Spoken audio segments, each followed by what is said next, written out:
Hello and welcome to my bedroom. So today I decided to do my least favorite songs from my least favorite bands slash artists.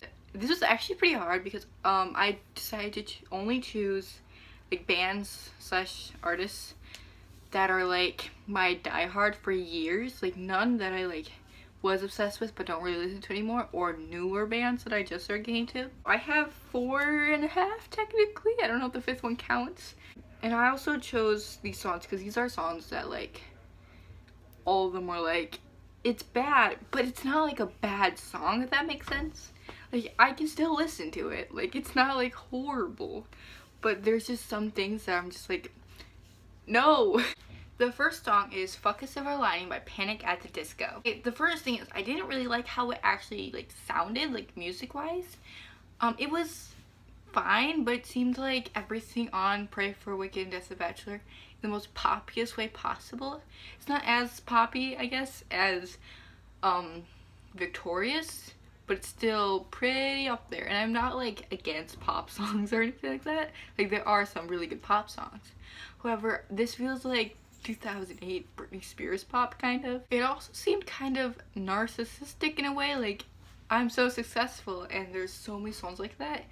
I liked Victorious and Hey Look at Ma, I Made It, which are also like the same thing, but after a while it just gets tiring. Like, yep, we get it, Britney, you're successful, we know. I also didn't like the line because only gold is hot enough.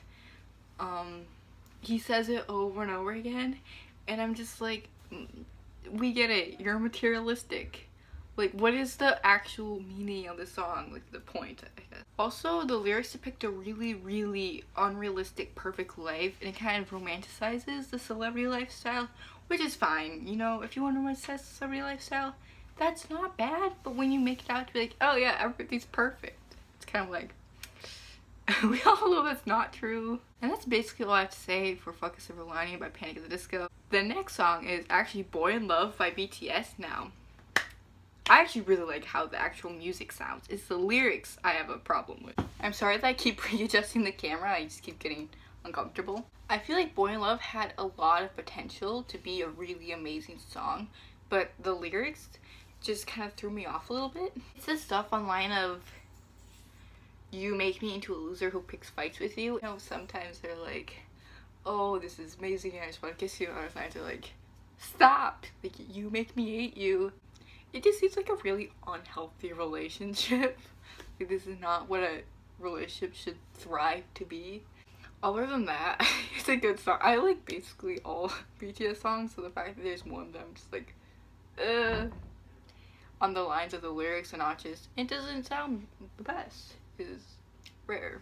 The next one, oh boy, is Fall Out Boy's Young and Menace. Now, I feel like everyone doesn't like this song. I haven't heard a single person be like, oh yeah, Young and Menace, that was pretty good. Like, everyone's just like, what was that? Of course, there's a really weird electronic sound. It sounded like they were amateurs at this type of music, which I guess they are. But it just sounded like they didn't do a good enough job that maybe if they collaborated with someone that was used to it, could have done. It repeats Young Menace so much to the point that it got annoying that I would listen to the first part and then just stop listening because there was no point. I've already heard the entire song by half of the song. It also has a lot of references that their core fan base aren't old enough to understand.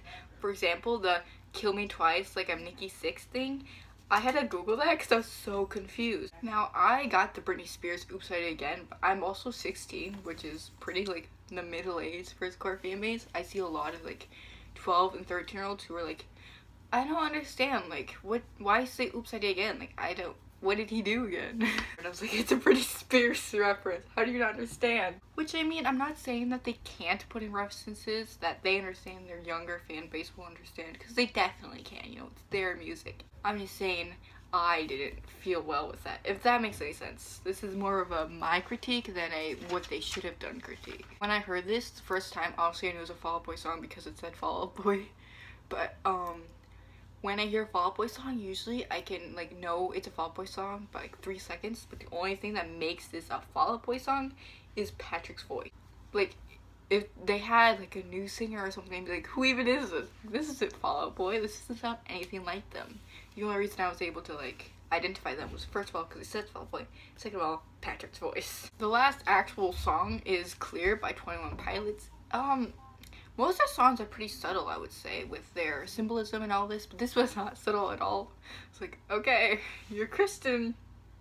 That's, we know. For example, the line, and then my new father drained my dirty blood. It's like, you have to be pretty dull not to understand what that, I won't even say dull, I mean just like, in order, you would have to not know anything about religion whatsoever to not get what this is getting. And I understand, you know, it's an older song, okay? But even their older songs are really good lyrically. So I don't understand what we're wrong. The last one isn't even a song, it's an entire album. And it's, I'd asked Siri what the album name was. I didn't even know. The Hopeless Fountain Kingdom by Halsey. Now, when Colors came out, I was like, oh my god, this is amazing, and I listened to all of her music. And when she came out with this new album, I don't know what it was, but I was just like, this isn't as good. I just didn't like it. I don't know if it's a slightly different sound, or if because the lyrics are a little weird. I don't know. It could also be because Halsey is a little eccentric on social media, so I might project that on songs, I'll admit that. But I still listen to her old music, and I think her old music is really good, actually. I know it's kind of a controversial thing to say, a lot of people don't like her music, but I liked her old music. I don't really like her new music, and this isn't like a, Halsey should go back to her old music because I said so, she can do whatever she wants. So yeah, I'll be listening to her old music, and that's, you know what, that's fine. So this was my least favorite songs by my favorite artist. Again, this is not a let's hate on Fall Out Boy or any of the other bands / artists that I've mentioned. This is just, you know, least favorite out of amazing songs. So if you liked it, comment down below your least favorite song and your favorite band. They don't have to correlate, they can be anything. So thank you all for watching. Comment, like, and subscribe. If I show you this cute dog, will that make you subscribe? Subscribe for dog content. Even though I never make any dog content. And goodbye.